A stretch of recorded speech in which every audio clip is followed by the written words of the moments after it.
কখনো দু এক পশলা বৃষ্টি আর সেই সঙ্গে আর্দ্রতাজনিত অস্বস্তি, হাঁসফাঁস অবস্থা, ভ্যাপসা গরমে। এর থেকে মুক্তি মিলবে কবে? বর্ষাই বা আসছে কবে?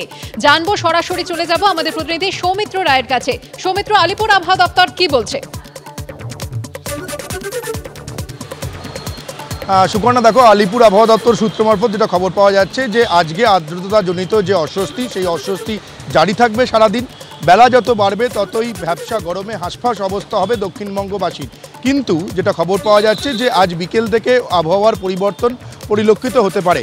দক্ষিণবঙ্গের বেশ কয়েকটি জায়গায় হালকা থেকে মাঝারি বৃষ্টিপাত হওয়ার সামান্য সম্ভাবনা রয়েছে। তবে উত্তরবঙ্গের সবকটি জেলায় আজ বৃষ্টিপাত হবে, হালকা থেকে মাঝারি সেই বৃষ্টিপাত হবে উত্তরবঙ্গের সব জেলাতে। এবার তোমার প্রশ্নে আসি, তুমি যেটা জিজ্ঞেস করলে যে দক্ষিণবঙ্গে বর্ষা কবে ঢুকবে। আলিপুর আবহাওয়া দপ্তর সূত্রে যেটা খবর পাওয়া যাচ্ছে, তারা যেটা জানাচ্ছে যে 10ই জুনের পর দক্ষিণবঙ্গে বর্ষা ঢুকতে পারে বলে তারা তেমনটাই জানাচ্ছে। এবং 10ই জুনের পর যদি বর্ষা ঢোকে, সেক্ষেত্রে 12ই জুন থেকে দক্ষিণবঙ্গে বৃষ্টির পরিমাণ আরও বাড়বে বলে তারা জানাচ্ছে। এবং তোমাকে জানিয়ে রাখি যে আজ সারাদিন ধরেই এই আর্দ্রতাজনিত যে অস্বস্তি, সেই অস্বস্তি জারি থাকবে এবং উত্তরবঙ্গের সবকটি জেলায় আজকে হালকা থেকে মাঝারি বৃষ্টিপাত হবে। তবে দক্ষিণবঙ্গের যে সমস্ত জেলাগুলোতে বৃষ্টির সম্ভাবনা রয়েছে, সেটা খুবই কম সংখ্যক জেলাতে আজকে বৃষ্টির সম্ভাবনা রয়েছে এবং সেই বৃষ্টি হালকা থেকে মাঝারি বৃষ্টিপাত হবে।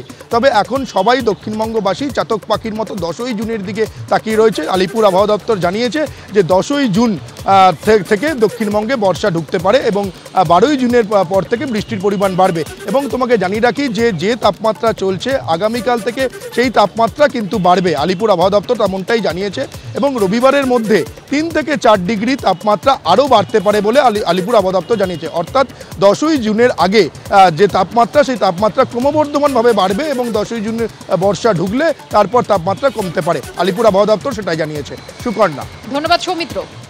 ক্রমশ করোনা নিয়ে উদ্বেগ বাড়ছে। গত 24 ঘন্টায় দেশে করোনায় আক্রান্ত হয়েছেন 564 জন। কোভিডে 7 জনের মৃত্যু হয়েছে। দেশে করোনা আক্রান্তের সংখ্যা 5000-এর কাছাকাছি। দিল্লিতে করোনা আক্রান্ত 5 মাস বয়সী শিশুর মৃত্যু হয়েছে। দেশ জুড়ে করোনা পরিস্থিতি নিয়ে দিল্লিতে বৈঠক কেন্দ্রীয় স্বাস্থ্যমন্ত্রকের। আজ দেশের সব হাসপাতালগুলিতে করোনা মোকাবিলায় মকড্রিল করার নির্দেশ। সন্দীপ সরকার আমাদের প্রতিনিধি রয়েছেন এই মুহূর্তে টেলিফোন লাইনে। সন্দীপ, যে বৈঠক হওয়ার কথা রয়েছে আজকে দিল্লিতে, সেই বৈঠক কখন হবে এবং আজ যে মকড্রিল করার নির্দেশ রয়েছে তা নিয়ে কি নির্দেশিকা? দেখো, কেন্দ্রীয় স্বাস্থ্য মন্ত্রকের তরফে প্রত্যেকটি রাজ্যকে গতকাল একটি অ্যাডভাইজারি পাঠানো হয়েছে। যে অ্যাডভাইজারিতে বলা হয়েছে যে দেশের কোভিড হাসপাতালগুলো কি পরিস্থিতিতে রয়েছে সেই বিষয়ে একটা স্ট্যাটাস রিপোর্ট, একটা কোভিড মক ড্রিল করে সেই স্ট্যাটাস রিপোর্ট যাতে দিল্লিতে পাঠানো হয়। সেই মোতাবেক আমাদের রাজ্যে যতগুলি সরকারি হাসপাতাল রয়েছে, সেই প্রত্যেকটি সরকারি হাসপাতালের জন্যই স্বাস্থ্য ভবনের তরফে, রাজ্য স্বাস্থ্য দপ্তরের তরফে নির্দেশ দিয়েছেন যে প্রত্যেকটি সরকারি হাসপাতাল তাদের কোভিড চিকিৎসার কি পরিকাঠামো রয়েছে সেটা আজকে বিকেলের মধ্যে রিপোর্ট দিতে বলা হয়েছে স্বাস্থ্য ভবনে। হাসপাতালগুলো তাদের কোভিড চিকিৎসা পরিকাঠামো, অর্থাৎ আইসোলেশন ওয়ার্ড, কোভিড বেড, অক্সিজেনের কি বন্দোবস্ত রয়েছে, ভেন্টিলেটর বেড কতগুলি রয়েছে, ওষুধের যোগান কি রয়েছে, এই সম্পর্কে বিস্তারিত রিপোর্ট তারা তৈরি করে স্বাস্থ্য ভবনকে আজ বিকেলের মধ্যে দেবেন এবং স্বাস্থ্য ভবন মারফত সেই রিপোর্ট দিল্লিতে কেন্দ্রীয় স্বাস্থ্য মন্ত্রকের কাছে যাবে।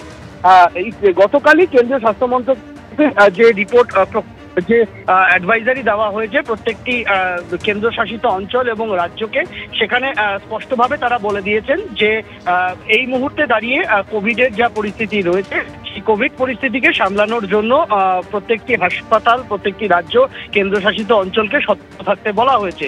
এবং এর পাশাপাশি এটাও বলা হয়েছে যে প্রত্যেকটি হাসপাতালকে তাদের অক্সিজেন সরবরাহ, ventilator support system, isolation ward কি অবস্থায় রয়েছে, ওষুধের যোগান ঠিকঠাক রয়েছে কিনা, এই সব কটা বিষয় পর্যালোচনা করে দেখে নিতে বলা হয়েছে এবং প্রত্যেকটি হাসপাতালকে সতর্ক থাকতে বলা হয়েছে যাতে যে কোনো রকম আপৎকালীন পরিস্থিতিতে প্রস্তুত থাকা যায়।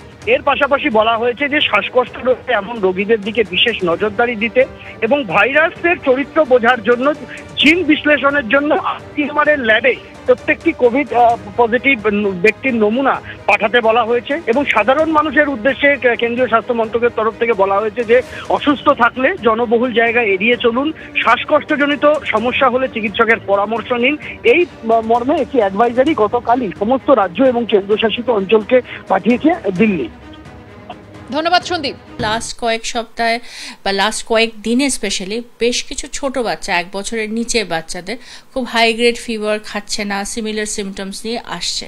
তো এই ধরনের ক্ষেত্রে আমরা যেটা ফার্স্ট ওয়েভের সাথে আমরা তফাৎ পাই, ফার্স্ট ওয়েভে একদমই আমরা বাচ্চা পাচ্ছিলাম না, বাচ্চাদের কোভিড হচ্ছিলই না, বড়দের হচ্ছিল। আমরা এখন আপওয়ার্ড ট্রেন্ডে রয়েছি। নাম্বার অফ কেসেস বাড়ছে, তার দুটো কারণ। এক তো সংক্রমণ বেশি হচ্ছে, যেহেতু কেস বাড়ছে সেহেতু একজনের থেকে আরেকজনের হওয়ার চান্সেস বেশি। সেকেন্ড আরেকটা বড় ব্যাপার হলো যে আমাদের স্টেটে টেস্টও বাড়ছে, প্রত্যেক দিন আমরা বেশি টেস্ট করছি। তো বেশি টেস্ট করলে আমরা আমাদের আগের এক্সপিরিয়েন্স থেকেও জানি বেশি কেসেস ডিটেক্টেড নিশ্চয়ই হবে। তো হোয়াট উই নিড ইজ যে কত পার্সেন্ট পজিটিভিটি রয়েছে, কত টেস্ট হচ্ছে তার কত পার্সেন্ট পজিটিভ রয়েছে। আমার মনে হয় সেটাতে হয়তো বিরাট কোনো চেঞ্জ নেই।